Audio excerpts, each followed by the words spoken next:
10 মহাবিদ্যার আবির্ভাব কাহিনী।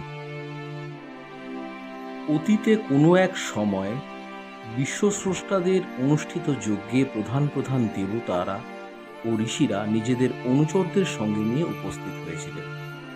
ব্রহ্মা, বিষ্ণু এবং মহেশ্বর এসেছিলেন সেই যজ্ঞে। দক্ষ প্রজাপতিও এসে উপস্থিত হয়েছিলেন সেই যজ্ঞে। দক্ষ প্রজাপতিকে দেখে ব্রহ্মা, বিষ্ণু এবং মহেশ্বর শিব বাদে আর সকল দেবতা ও ঋষিগণ আসন ছেড়ে উঠে দাঁড়িয়ে দক্ষ প্রজাপতিকে শ্রদ্ধা জানিয়েছিলেন।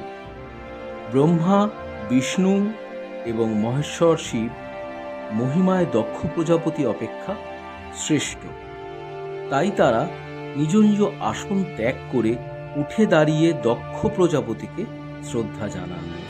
কিন্তু দক্ষ প্রজাপতি অপেক্ষা মহিমায় শ্রেষ্ঠ হলেও শিব দক্ষ প্রজাপতির জামাতা বলে শিব দক্ষ প্রজাপতির পুত্রতুল্য।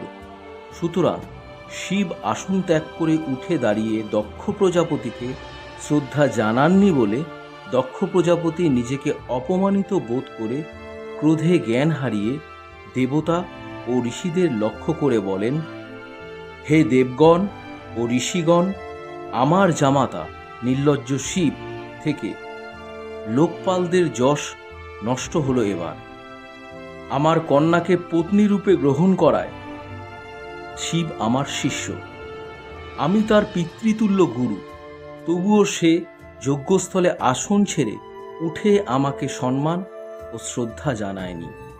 আমার এমনই দুর্ভাগ্য যে আমি এই দুষ্টের হাতে আমার কন্যা সমর্পণ করেছি।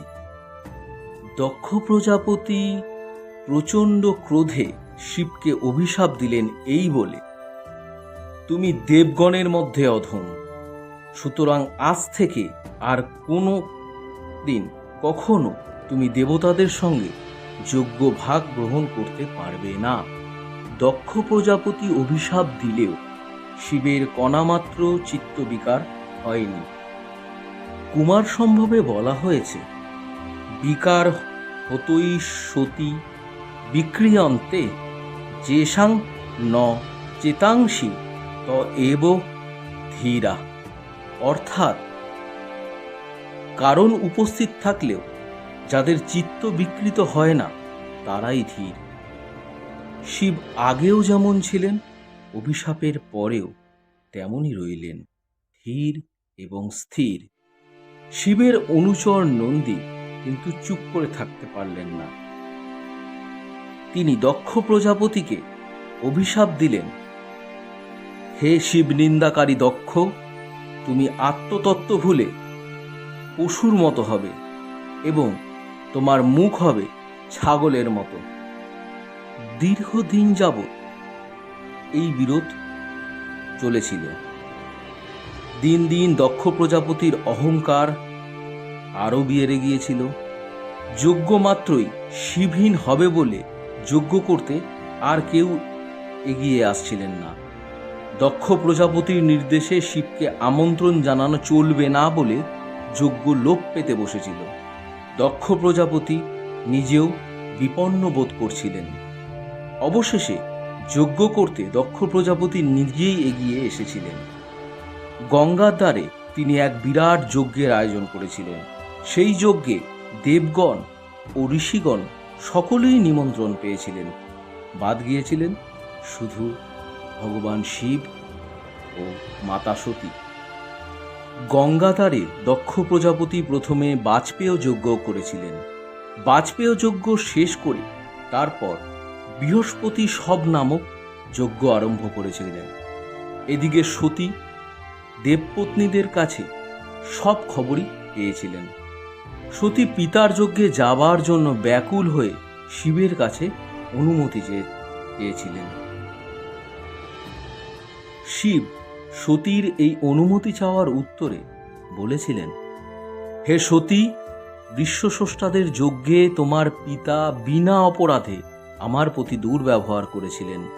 আমার মনে হয় যজ্ঞে গেলে তুমি অপমানিত হবে এবং তা থেকে তোমার অকল্যাণ হবে। সতী তবুও পিতার যজ্ঞে যাবার জন্য জেদ করছিলেন। শিব তখন সতীকে কটু ভাষায় বলেছিলেন, দক্ষ কন্যে, তুমি যে আমার কথা শুনবে না আমি তা জানি। তোমার যা ইচ্ছা হয় তুমি তাই করো। তুমি কি আমার আদেশের অপেক্ষা করো? শিবের কথায় দেবী প্রচণ্ড ক্রোধান্বিত হয়ে ভাবতে লাগলেন, শিব আমাকে পত্নী রূপে লাভ করে আমি যে কে তা ভুলে গেছে। তাই একে এবং আমার অহংকারী পিতা দক্ষ প্রজাপতিকে ত্যাগ করে কিছুকাল নিজ লীলা অবলম্বন করে স্বরূপ ধারণ করব আমি।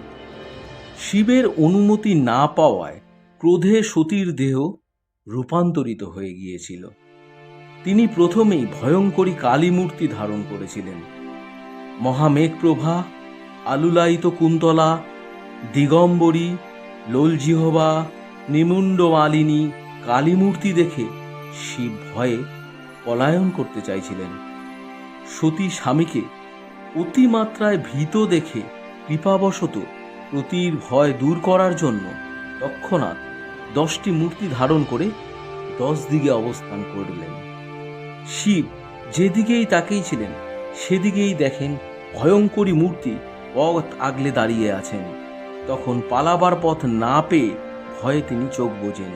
তারপরই আবার চোখ খুলে সামনে দেখেন সেই কালী মূর্তি। শিব কালী মূর্তিকে জিজ্ঞাসা করেন, শ্যামবর্ণা, তুমি কে? আমার প্রাণপ্রিয় সতী কোথায়? কালী উত্তরে বললেন, তুমি আমাকে চিনতে পারছো না? আমিই তো তোমার পত্নী সতী। বিশ্বর সৃষ্টি ও সংহার আমিই করি। আমি সূক্ষ্ম প্রকৃতি। তোমার পত্নী হওয়ার জন্য গৌরবর্ণ ধারণ করেছিলাম। ভয়ঙ্করী যে 10টি মূর্তি 10 দিকে দেখছো, সে সবই আমার মূর্তি। সুতরাং হে মহাজ্ঞান শম্ভু, তুমি ভয় করো না। 10 দিকে 10 মহাবিদ্যার অবস্থান শিব এরকম দেখেছিলেন।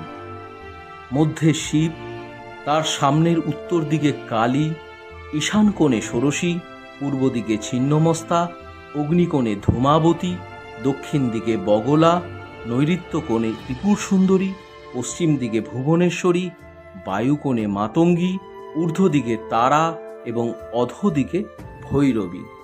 এভাবেই সৃষ্টি হয়েছিল 10 মহাবিদ্যার বা 10 অনন্ত জ্ঞানের। এই 10 মহাবিদ্যার আবির্ভাব কালও তন্ত্রশাস্ত্রে নির্দেশিত আছে। এই সকল মহাবিদ্যার আবির্ভাব হয়েছে নিশাকালে। এই সকল নিশার বা মহাবিদ্যার আবির্ভাব কালের বিশেষ নাম তন্ত্রশাস্ত্রে উল্লেখিত হয়েছে। শুধু তাই নয়, যে মহাবিদ্যার আবির্ভাব কালে নিশার যে নাম নির্দিষ্ট হয়েছে সেই মহাবিদ্যারও সেই নাম বলা হয়েছে। যেমন দেবী কালীর আবির্ভাব কালের নাম মহারাত্রি, সেই জন্য দেবী কালীর নামও মহারাত্রি। এই রকম দেবী তারার আবির্ভাব কাল এবং দেবী তারার নাম ক্রোধরাত্রি। দেবী ষোড়শীর আবির্ভাব কাল এবং দেবী ষোড়শীর নাম দিব্যরাত্রি। দেবী ভুবনেশ্বরীর আবির্ভাব কাল এবং দেবী ভুবনেশ্বরীর নাম সিদ্ধরাত্রি। দেবী ভৈরবীর আবির্ভাব কাল এবং দেবী ভৈরবীর নাম কালরাত্রি। দেবী ছিন্নমস্তার আবির্ভাব কাল এবং দেবী ছিন্নমস্তার নাম বীররাত্রি। দেবী ধূমাবতীর আবির্ভাব কাল এবং দেবী ধূমাবতীর নাম দারুণ রাত্রি। দেবী বগলামুখীর আবির্ভাব কাল এবং দেবী বগলামুখীর নাম বীররাত্রি। দেবী মাতঙ্গীর আবির্ভাব কাল এবং দেবী মাতঙ্গীর নাম মোহরাত্রি। দেবী কমলার আবির্ভাব কাল এবং দেবী কমলার নাম মহারাত্রি। প্রান্তোষিনী তন্ত্রের 5ম কাণ্ডের 6ষ্ঠ পরিচ্ছেদে এরূপ উল্লেখিত হয়েছে, ফাল্গুনে চ মহারাত্রি কৃষ্ণৈকাদশিকা তিথি, জ্যৈষ্ঠে যা দশমী শুক্লা দেবী বারজুতা ভৃগ, রাত্রাবেকাদশী চেৎসা দিব্যরাত্রি প্রকর্তিতা, অমা ভৌমে সংক্রমশ্চ কুলর্খং গ্রহণং ইয়দি, তারা রাত্রিস্তু সংপ্রক্তা ভাগ্যদেব তু লভ্যতে। সিদ্ধরাত্রিষ্টমী সাতচৈত্র শঙ্কমনান্বিতা। তৃতীয়া মাধবে শুক্লা কুলার্খে দারুণা তিথি। দীপোৎসব চতুর্দশাম্য মায়া যোগ এ বচন। কাল রাত্রি মোহেশানী তারা কালী প্রিয়ঙ্করী। কৃষ্ণ জন্মাষ্টমী দেবী মোহরাত্রি প্রকর্তিতা। চৈত্র শুক্ল নবমান্তু ক্রোধরাত্রি প্রকর্তিতা। ঘোর রাত্রি মার্গশীর্ষে কৃষ্ণাষ্টমং মহেশ্বরী। চতুর্দশী ভৌমযুক্তা মকারণে সমন্বিতা। কুলরিক্ষ সমাযুক্তা বীররাত্রি প্রকর্তিতা। অর্থাৎ ফাল্গুন মাসের কৃষ্ণপক্ষের একাদশী তিথিকে বলা হয়েছে মহারাত্রি। জ্যৈষ্ঠ মাসের শুক্লপক্ষের দশমী তিথি শুক্রবারে হলে অথবা রাত্রিতে একাদশী হলে তাকে বলা হয় দিব্যরাত্রি। মঙ্গলবারে অমাবস্যায় যদি রবি সংক্রমণ এবং কুলনক্ষত্রের যোগ হয় তাহলে সেই রাত্রিকে বলা হয় তারারাত্রি। এই রকম যোগাযোগ সৌভাগ্যবশত কচ্ছিৎ সাধক লাভ করেন। চৈত্র সংক্রান্তিতে অষ্টমী তিথি হলে তাকে সিদ্ধরাত্রি বলা হয়। বৈশাখ মাসের শুক্ল তৃতীয়াতে কুলনক্ষত্রের যোগ হলে তাকে দারুণ রাত্রি বলে। দীপান্বিতা চতুর্দশীর সঙ্গে অমাবস্যা যুক্ত হলে তাকে কালরাত্রি বলে।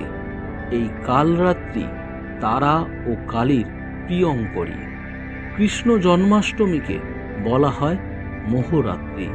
চৈত্র মাসের শুক্ল নবমীকে বলা হয় ক্রোধরাত্রি। অগ্রহায়ণ মাসের কৃষ্ণাষ্টমীকে বলা হয় ঘোররাত্রি। মাঘ মাসের মঙ্গলবারে চতুর্দশী তিথি কুলনক্ষত্র যুক্ত হলে তাকে বলা হয় বীর রাত্রি। বন্ধুরা, আজ এ পর্যন্তই। যদি আমাদের নিবেদনটি ভালো লাগে তবে অবশ্যই ভিডিওটিকে লাইক করুন, শেয়ার করুন এবং চ্যানেলটিকে সাবস্ক্রাইব করবেন। ধন্যবাদ।